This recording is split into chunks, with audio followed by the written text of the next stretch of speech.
आत्माओं से भरी इस दुनिया में मैं आपका स्वागत करता हूँ। मेरा नाम निहाल है और मैं आप सभी को आपके YouTube चैनल खूनी कहर की दुनिया में आमंत्रित करता हूँ। अगर आपको भी भूतों से जुड़ी कहानियाँ और दिल दहला देने वाली कहानियाँ देखना पसंद है तो इस चैनल को सब्सक्राइब जरूर करें और हमारे आने वाले सभी वीडियोस को देखने के लिए बेल आइकन को अभी प्रेस कर दें ताकि आने वाली डरावनी कहानियों का नोटिफिकेशन आपको तुरंत मिल सके।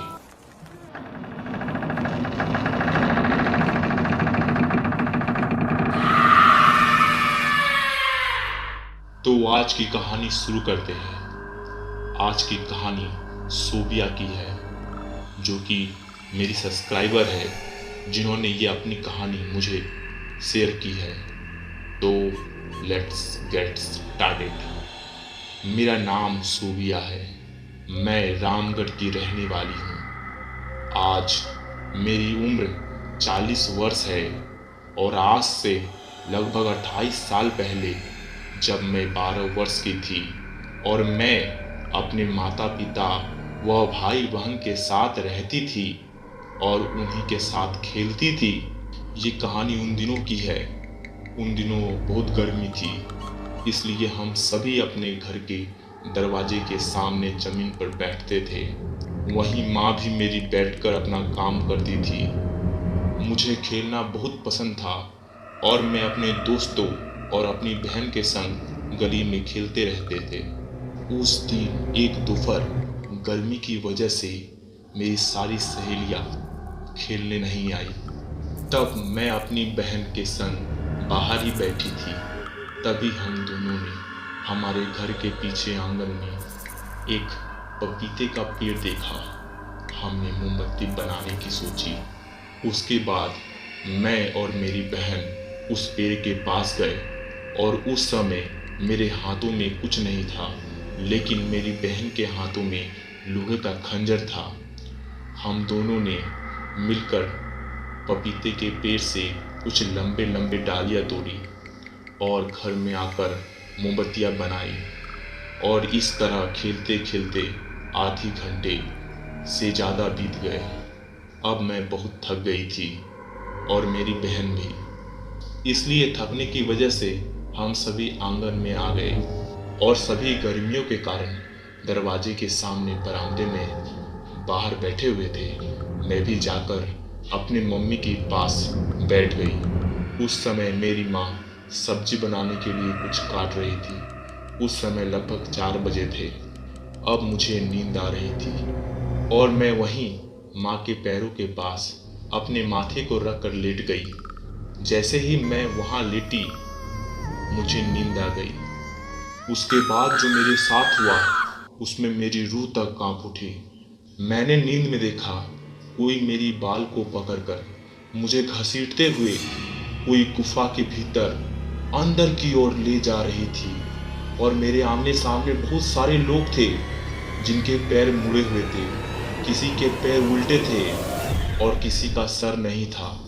मैं ये सब देखकर बहुत चिल्ला रही थी और बहुत डरी भी हुई थी। जैसे लग रहा था मुझे कोई भूल भुलैया में अपने साथ गोल गोल घुमा रहा है। मैं जागना चाहती थी लेकिन मैं जाग नहीं पा रही थी। मैं चिल्लाना चाहती थी लेकिन मैं चिल्ला भी नहीं पा रही थी। जैसे मानो वो मुझे धीरे धीरे मार रही हो। तभी सौभाग्य से उसी समय मेरे घर के बाहर एक साधु महाराज गुजर रहे थे।